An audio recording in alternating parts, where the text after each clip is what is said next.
Tabe, Berimba Kareba. Semoga Anda selalu sehat dan terus bersemangat. Saat ini Anda menyimak berita Sulawesi Tengah bersama saya, Aling Talamoa. Sejumlah berita teraktual dan menarik seputar Sulawesi Tengah telah kami siapkan untuk Anda. Berikut 3 berita utama hari ini. Jalan penghubung di Desa Poelua, Kabupaten Donggala, ambles puluhan meter.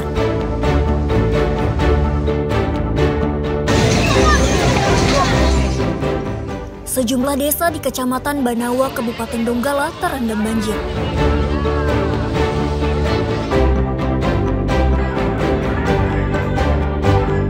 Warga berunjuk rasa dan menyegel kantor Desa Lahuwafu, Kabupaten Morowali.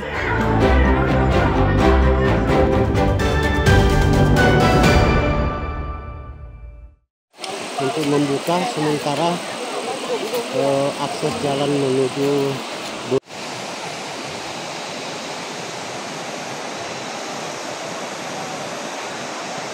Hujan deras yang melanda wilayah Kabupaten Donggala Selasa sore tidak hanya mengakibatkan banjir, tapi juga jalan ambles.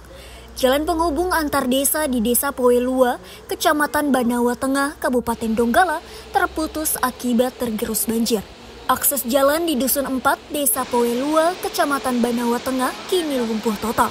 Badan jalan yang berada di tepi sungai tersebut tergerus arus banjir hingga ambles sepanjang 20 meter.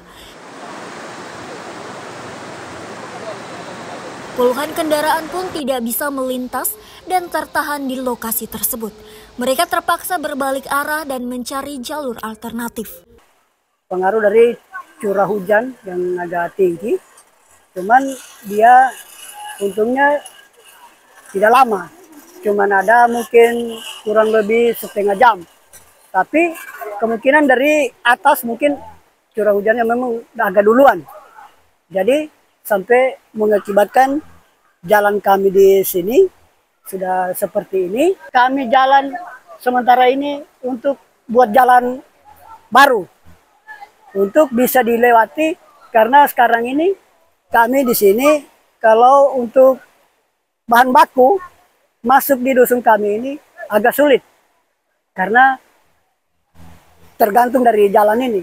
Warga desa berharap agar pemerintah segera turun tangan menangani kondisi tersebut. Mereka sangat membutuhkan perbaikan jalan yang merupakan satu-satunya akses terdekat yang menghubungkan desa lain. Tidak hanya digunakan untuk akses menuju sawah, tapi juga ke puskesmas dan sekolah. Untuk sementara, warga bergotong royong membuat jalan setapak akibat amblasnya jalan tersebut. Namun, jalan alternatif tersebut hanya bisa dilalui kendaraan roda 2 dan pejalan kaki. Julianus K.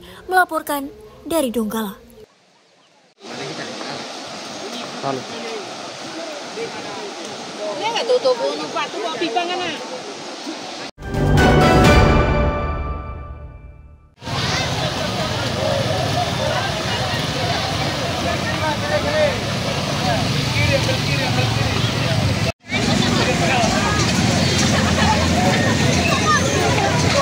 Banjir kembali melanda sejumlah desa di Kecamatan Banawa, Kabupaten Donggala Selasa petang. Banjir bercampur lumpur ini tidak hanya merendam permukiman, tapi juga jalan raya. Jalur Trans Sulawesi sempat lumpuh akibat banjir tersebut. Hujan deras yang mengguyur Kabupaten Donggala sejak Selasa sore mengakibatkan banjir di sejumlah desa. Salah satu lokasi terparah terjadi di Desa Loli Saluran, Kecamatan Banawa. Banjir bercampur lumpur material lainnya yang diduga berasal dari areal tambang galian C menerjang permukiman warga. Sejumlah warga pun terpaksa mencari tempat perlindungan karena rumahnya terendam banjir. Tidak hanya rumah warga, banjir juga merendam jalan raya. Akibatnya arus kendaraan di jalur Trans Sulawesi yang juga menghubungkan Kabupaten Donggala dengan Kota Palu ini macet hingga beberapa kilometer. Harapan saya juga sehingga jalan ini tolong diantisipasi agar jalan lalu lintas ini agar aktivitasnya lancar lah begitu. Nah, sehingga kendaraan-kendaraan banyak macet begini merusakkan juga desa apa ini Loli Jadi kuharap yang dari atas ada pemerintah mohon kerjasamanya lah untuk diperhatikan jalannya. Mohon maaf sebelumnya, bukan saya lancang, cuman dari kami masyarakat kami mohon semohon-mohonnya agar jalan ini diperhatikan. Itu saja harapan kami. Warga berharap banjir segera surut dan aktivitas bisa berjalan lancar.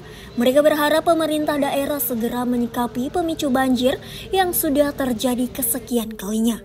Hingga Rabu pagi, banjir sudah mulai surut, namun lumpur bercampur material menggenangi halaman dan rumah warga. Sejumlah warga pun mulai membersihkan material dan lumpur tersebut. Julianus K. melaporkan dari Donggala.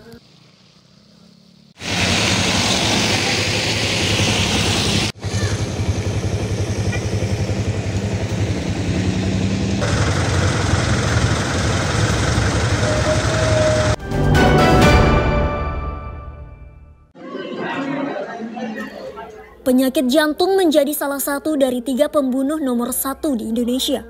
Penyakit mematikan yang satu ini oleh Kementerian Kesehatan Republik Indonesia disebut mengakibatkan 250.000 penderitanya meninggal dunia per tahunnya. Berdasarkan data riset kesehatan dasar, sejak 2013 hingga 2018, kasus penyakit jantung meningkat dari 0,5% di tahun 2013 menjadi 1,5% pada 2018.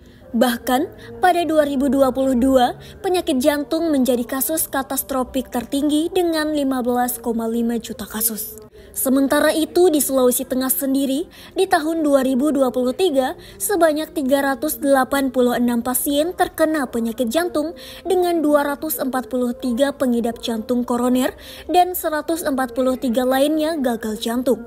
Dokter spesialis jantung Sulawesi Tengah, Dr. Julia Sari, berpendapat pentingnya melakukan medical check-up secara rutin demi mengantisipasi risiko kematian akibat penyakit jantung. Satu sih yang paling penting, pertama medical check-up penting ya. Kita sering banget mengabaikan medical check-up. Jadi medical check-up itu dari pemeriksaan fisik, kemudian bisa dari rekam jantung, EKG, sampai kalau dibutuhkan kita bisa melakukan ekokardiografi. Itu pertama untuk diagnosis, sehingga kita dari awal bisa mendefinisikan status kesehatan kita ada di mana. Apakah kita pasien yang beresiko, atau pasien sudah dengan penyakit jantung, atau pasien yang memang sehat, atau orang yang memang sehat.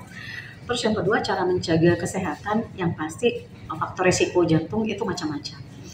Ada yang tidak dapat kita ubah, ada yang kita ubah. Penyakit jantung pun macam-macam sebenarnya. Tapi penyakit jantung yang paling terkenal ya, yang paling banyak diawam dengan serangan jantung itu penyakit jantung dengan penyempitan pembuluh darah jantung.